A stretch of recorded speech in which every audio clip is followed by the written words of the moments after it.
silver has already entered an acceleration phase in its trend. And similar events, technical events like that, and they could be defined, occurred back in '79 on the way to the 1980 high, and also in 2010 on the way to the 2011 high.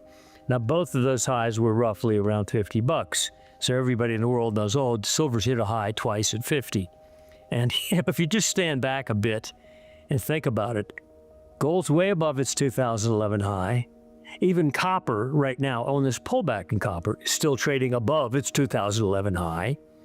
Metals, like I think I looked at a zinc chart the other day, or was it 10? I forgot. Above its 2011 high. And silver, I guess, is just going to stay below the 1980 high and 2011 high forever. It's a dog. Okay, right. Or something's wrong. Something is wrong with the pricing of that market. And we all know, if you've been in markets long enough, some markets can get overpriced vastly and stay there, and yet seem so sane. And then when they implode, you say, oh, golly, it was a bubble. Now I understand. That guy was right, The big short guys, remember, they said they were going to collapse. The mortgages finally did collapse. Or a market gets bashed down so low and stays low for so long that people just write it off. Like, it's never coming up. It's mired in mud. It's something's wrong with it. Those can be mistakes, market mistakes. And when a market makes a mistake and finally realizes it's made a pricing mistake, not all markets move rationally, remember, okay? It can often compensate even more so, getting back to what it should have done already, okay? And if you factor in such fundamentals as the real value of the underlying money unit, in this case, let's say the dollar, same applies to the euro and the yen and so forth, fiat pieces, nothing backing them, they decay in value every decade dramatically in real buying power, because the quantity almost doubles for the dollar, for example, every decade, almost by 90% increase in the supply of dollars. So, like I've probably said this before, when your granddad built a house, it was $4,500 medium home price. Now it's $450,000. Okay, get the point? Okay. Another way to express it is quarter of a century ago, same month, September 2000, if you bought the S&P, you're up 3.5-fold right now, okay? If you bought gold, you're up over 11-fold or 12-fold by now. It's held its value and stayed ahead of the decaying money unit that we use to measure things. Whereas some things have just barely kept up with it, like the stock market. Even though they look good on the price chart, it really isn't keeping up with the real value of the underlying unit. Well, silver was $50 in 1980. You want to try to compensate for that, for the real decay in the value of the money in it? Would probably be $200, $300 just to match that price in real dollar terms. Now, forget that. That's not a technical, that's just a fact. Silver's been vastly underpriced relative to gold, underpriced versus other metals for too long, and it's waking up. And when it wakes up, it's likely to have a tantrum. And the tantrum has only begun.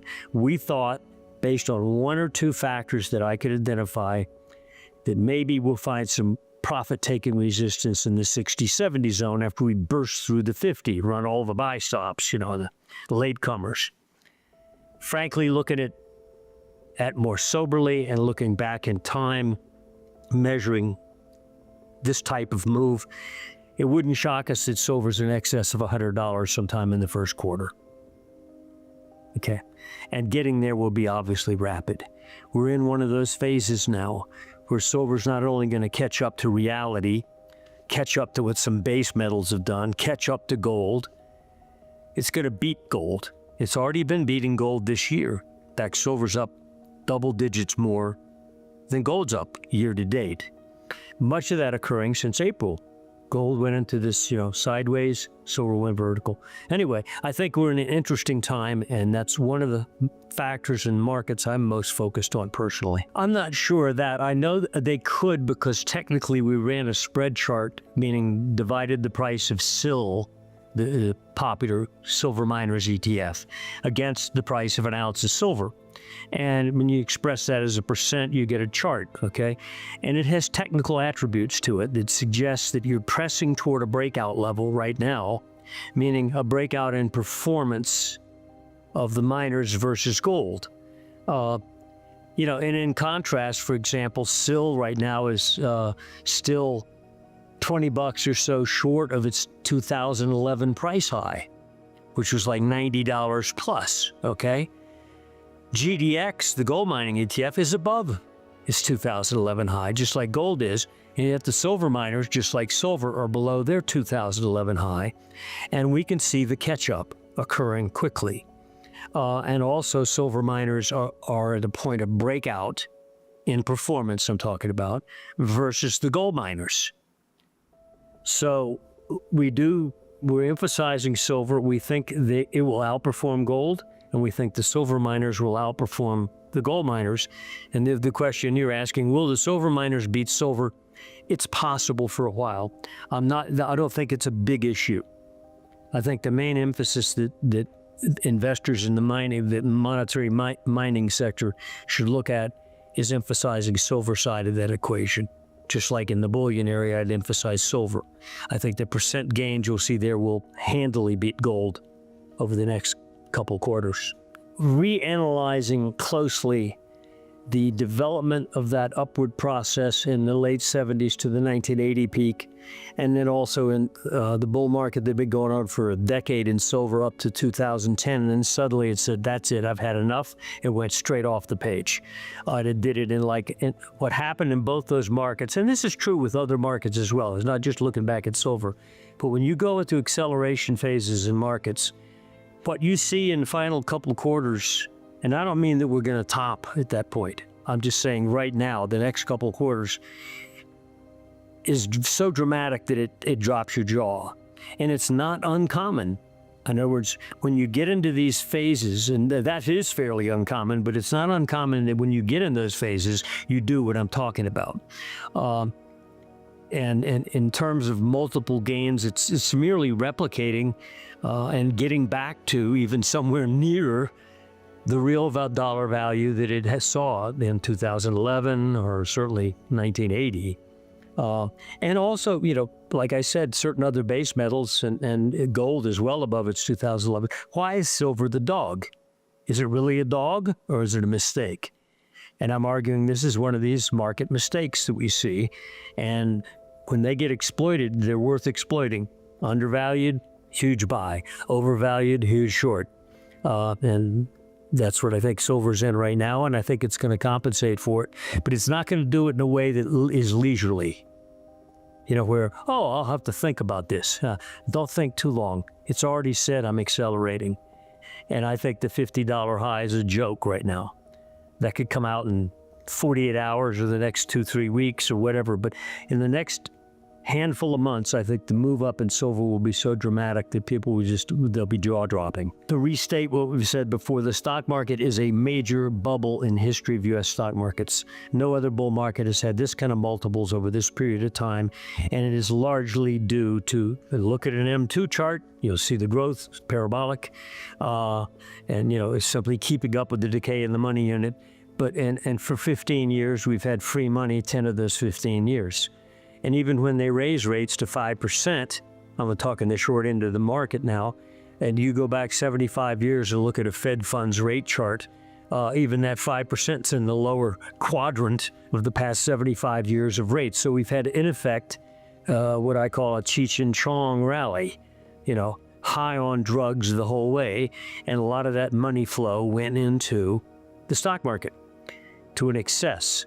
When those bubbles break, they're horrendous, because errors are exposed, and you don't need a new headline to take it down, like a war in Europe or something like that. It will go on its own because it is done something excessive, just like we've been talking about regarding silver. It's done something that's excessive and prolonged, and when it makes up for it, it's dramatic. I think the stock market, by the way, right now, when we look at its metrics in the weekend report, we had I think it was a 100-day moving average oscillator. And it has structure that we're about to challenge right now as you and I are talking.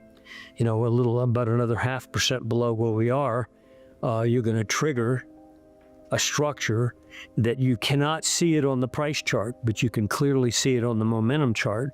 It's a floor that's been used like 4 times on momentum since July, whereas on price you have this upward incremental crawl ever since we got above the January, February highs in the S&P, which is like 6140. Everything since then has been like 0.25%, 0.5% week, et cetera. Incremental, yet new highs. But during that time, momentum has built a floor that says, you break me, I'm going to take you down. Now, the problem is if you're long the stock market, we're arguing we've been in a developmental top process since late last year. Yes, new highs that occurred in 2000, mid-2000, after we predicted a high in January. It occurred in October of 2007 after we'd predicted high occurring at a certain target zone. That was a Fed rate cut that helped cause that high, just like we just had. You don't want to get back below the prior high. Well, for the S&P, that's 61 plus. Right now, we're pushing towards 6,600. Well, we're talking, not a lot of percentage points. So if you get an intermediate term break in the stock market, everybody says, oh, that's fine. You don't want to get back below that January, February high, because if it does, then you're saying, oops, that wasn't the breakout I thought it was. It's a failed launch. That's when you get into the deeper stuff. And I think that's likely to occur. And when it does, it will have wave effects.